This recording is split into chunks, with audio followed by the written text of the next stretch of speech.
Dumaog na sa Maynila ang balangay na naglayag mula Mindanao papuntang Pag-asa Island sa West Philippine Sea para igiit ang karapatan ng Pilipinas sa disputed waters.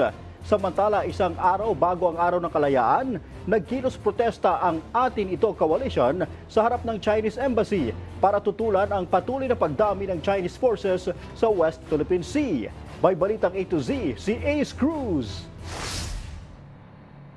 Matapos ang 2 linggong paglalayag, nakabalik na sa Maynila ang balangay Florentino Das. Naglayag ito mula Butuan City sa Mindanao patungong Pag-asa Island sa West Philippine Sea. Ayon sa expedition leader na si Art Valdez, paraan nila ito para sabihin sa China na noon pa man ay malaya nang nakapaglalayag sa West Philippine Sea ang ating mga ninuno. It symbolizes yung presence natin sa karagatan nito for thousands of years ago that will simply reject yung tinatawag nila historical rights. Ano bang historical rights and ancestral rights they're talking about? Ang bangkang ito ang pinakamalaking replika ng balangay o sinaunang trading ship sa Pilipinas, patunay ng mahaba at mayamang maritime history ng bansa. Narito tayo sa mismong balangay na ginamit sa paglalayag sa West Philippine Sea ng grupo at hindi gaya sa mga paglalayag na sinamahan natin sa Atin Ito Coalition at sa Pamalakaya, ang balangay na ito ay mismong disenyo na mga ginagamit nung pangunang panahon. Kaya nga daw hindi ito nakaranas ng radio challenge at iba't ibang mga pagsashadow ng Chinese Coast Guard. Nandun yung mga blockade nila. Of course, may plano na umikot-ikot sa amin, hindi din alam because wala kaming bandila. Only when we entered Pag-asa, we raised the flag.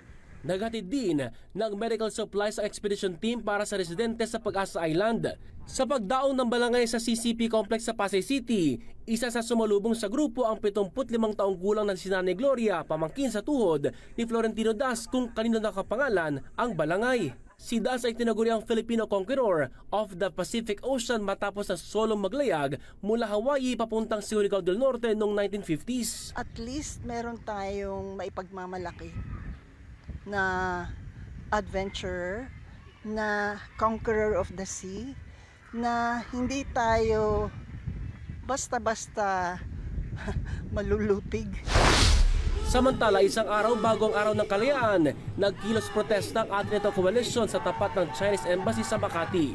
Sigaw ng grupo, China Layas. Sa harap ito, nang dumarami pang Chinese vessels sa Iroquois Reef na nasa halos 30 na ngayon, batay sa maritime monitoring expert. Nakakabahala talaga yung parang dumadami palalong presensya ng China sa sarili nating karagatan. Ito yung bagong forma ng pananakop ng isang banyagang bansa sa ating karagatan. Bilang mga mangingisdang Pilipino, ay nagpapamalas kami ng anumang naranasan naming mga pambubuli dyan, ay hindi kami napatitinag sapagkat alam namin na ang mangisdaan ng West Philippine Sea ay sa atin ito at yan ay mag-aari ng sambayan ng Pilipino. Sa June 15, sisimula na ng Chinese Coast Guard ang panguhuli sa trespassers saan nila ay pag-aari nilang bahagi ng karagatan. Nothing will happen. Nothing will happen. The actions right now of the Philippine Navy, the Armed Forces, the Coast Guard, BFAR, and all other maritime players of the Philippine government is to prevent such a situation. Giving out statements like that are irresponsible, much more implementing them. Ayon sa Atin Ito Coalition, dapat na masundan pa ang paglalayag ng mga sibilyan sa West Philippine Sea para tuluyang mademilitarize ang disputed waters. Para sa Balitang A to Z, Ace Cruz.